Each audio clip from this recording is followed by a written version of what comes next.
I do want to remind everyone that this was a 15-month investigation, and I think the outcome of that investigation, obviously, as it's stated, is that the special counsel has not found nothing to prosecute, and I think that's important to note.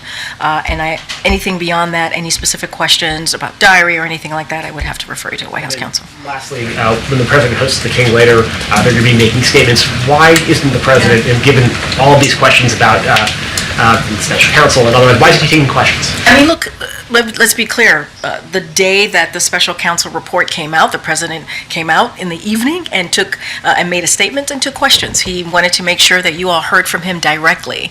And so I want to be really, let's not forget that that did occur on the day that the report came out. Look, the president is looking forward to welcoming the King Abdullah, to the White House.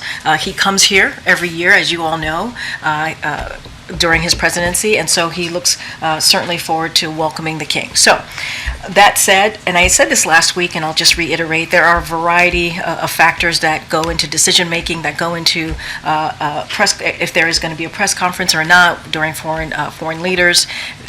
It depends on those conversations that we have with the foreign leaders and how that works out. Look, you're going to hear from the president. You're going to hear from the King later today around 4 o'clock. I think that's important. You hear directly from them.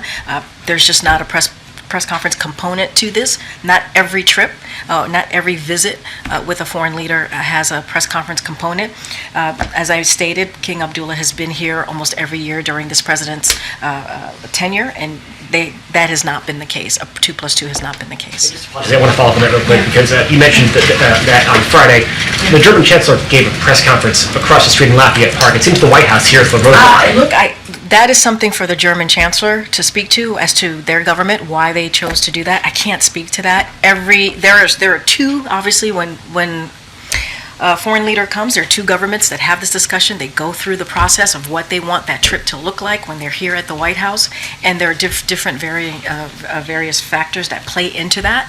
And so every trip is different. Every trip is different.